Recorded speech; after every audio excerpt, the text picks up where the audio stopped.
Deja vu.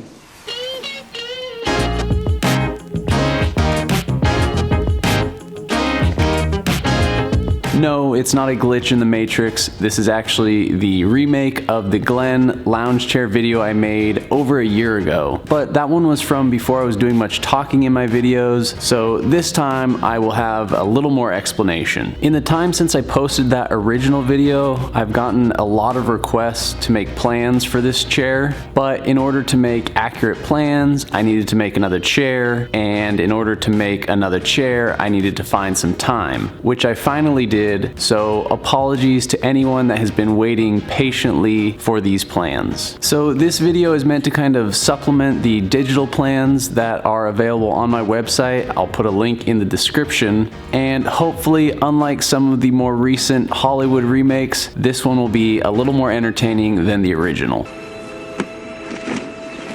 Oh God.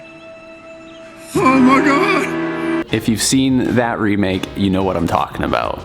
Alright, one thing before we get into it, I designed this chair just after I had purchased the Festool Domino. So I really designed this with that tool specifically in mind, and I wanted to see exactly how much I could utilize it. That being said, you could definitely make this chair with other methods of joinery like dowels. Okay, with that out of the way, let's get into it. I'm going to skip the milling process for this video and just say that I started with flat lumber that had one jointed edge on each piece. But what I won't skip is giving Greg his screen time, because we all know he's the reason why anything gets done around here.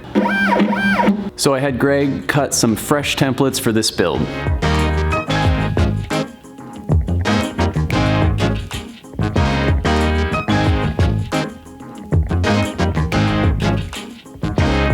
I tried an 1/8 inch bit as opposed to the 1/4 inch bit I usually use for cutting templates. And the one thing I really noticed was the decrease in the amount of dust that was thrown from the CNC machine, which was really nice. If you're looking for new router bits, check out bitsbits.com. They hooked me up with these, and they also hooked me up with a discount code to give to you, which I will put in the description. So with my templates done, I could start making the leg assemblies. And if you've watched some of my other videos, the next few steps should look very familiar. But of course, I start by tracing out my parts using my templates.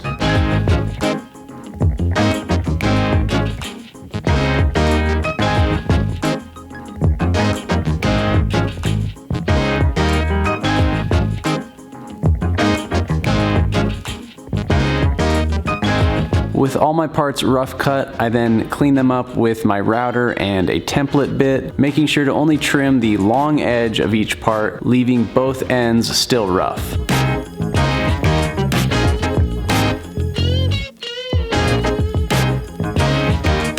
One thing I like to do here is leave the curves at the joints a little bit wider than the template. That way I have a little bit of wiggle room when cutting the joints, and I can sand that curve nice and flush once everything is glued up. So at this point I have the two long edges of all my pieces shaped, and the last step is to cut the joint faces on the table saw with a table saw sled.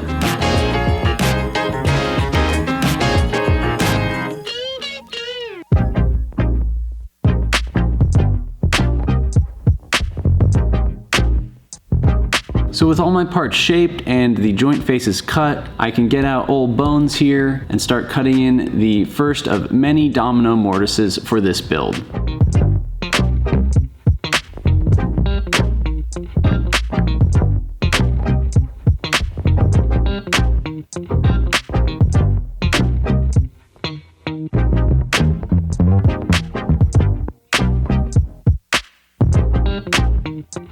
The last step for the legs is to trim them to length, and I just use my track saw for this.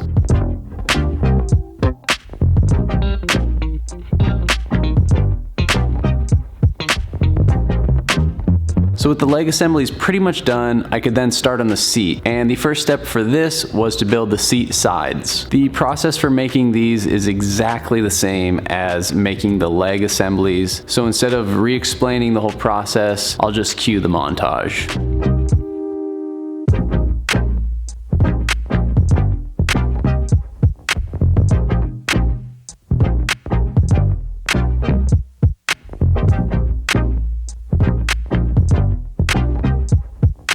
Oh, did you miss that part in the middle there? Let's see that one more time.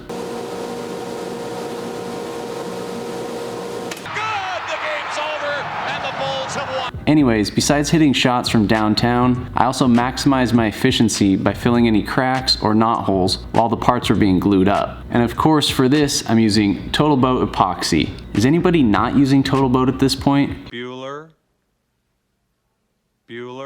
If you haven't tried it yet, Total Boat gave me a discount code that you can use, and I'll put that in the description. So with the legs and the seat sides done, I got started on the actual seat.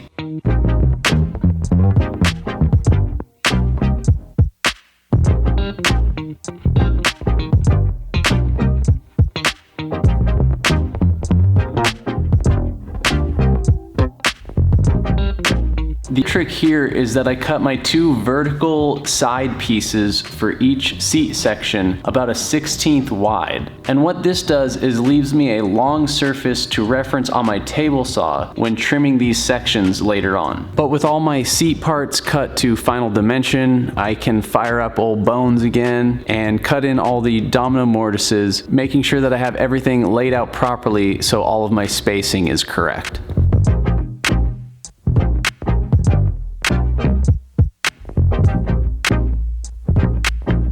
After the mortises have been cut, I can add a round over to any of the edges that need it.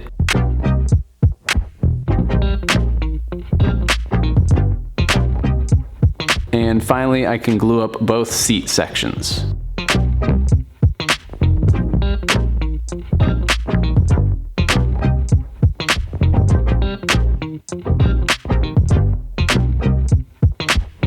Once those have dried, I can trim both seat sections to final dimension, and this is where that little 1/16 overhang comes into play. This allows me to have a nice long surface to reference against my table saw fence to trim both sides of each seat section.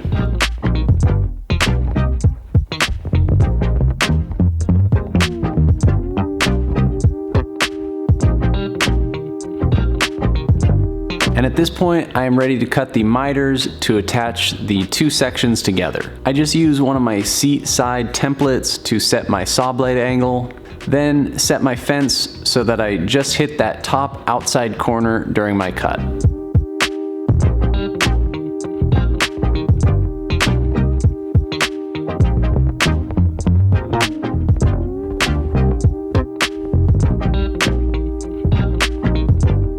With the miters and the domino mortises cut, I can now glue the two sections together. And this is a slightly tricky glue up given the angles of the miter joint. So what I do is clamp on some clamping blocks between the slats, and that'll help me get nice even clamping pressure along the entire joint.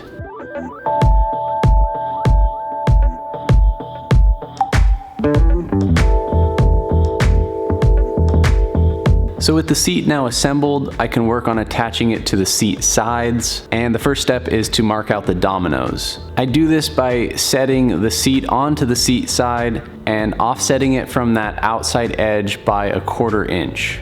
I then cut in the mortises into the edges of the seat first, then adjust the fence on my domino by 1/4 inch and cut the mortises into the seat sides. At this point, I dry fit everything together, and this is where I can adjust seat height and seat angle to my liking. Once I have it where I want it, I mark out the areas where I will be attaching the legs to the seat, and I make marks on both the legs and on the seat sides. Alright, this next part is a little tricky, so I'll do my best to try and get the general ideas across. But I'm going to make a second video that I'll include with the digital plans that will really go more in depth into how I do this. So what I have to do is line up the dominoes at each joint to hold the seat to the legs. When I designed this chair, I wanted it to look like the seat portion was kind of floating between the legs, and I didn't want any sort of cross bracing, which is why I ended up doing it like this.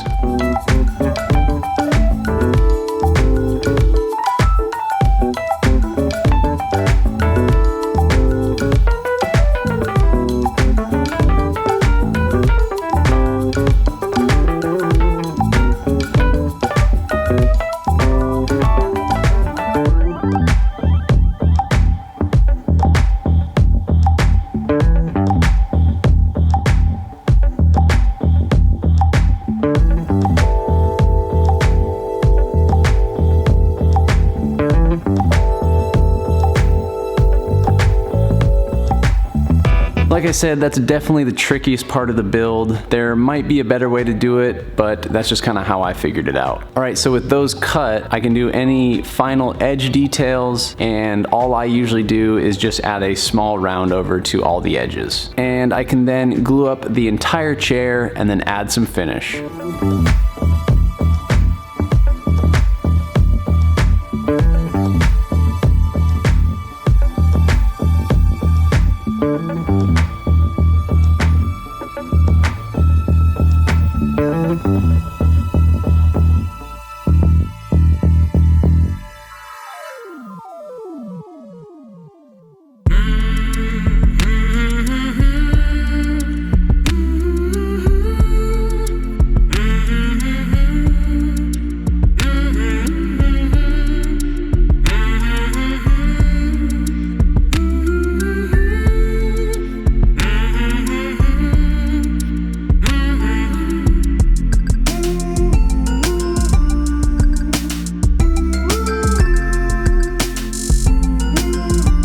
Alright, so there we go. Another Glen lounge chair in the books and now available in digital format. So go check those out on my website if you're interested in making your own. Also, by the way, this chair was named after John Glenn, if anybody cares. And as always, thank you for watching. I really appreciate it. Like I mentioned earlier, there are discount codes for a few different things, all in the description, as well as links to everything else I talked about. All right, hope you enjoyed this one. Send me some pictures if you make your own version. And until next time, if you ever decide to make a chair named after John Glenn, just ask yourself one question. If the moon were made of spare ribs, would you eat it then? What?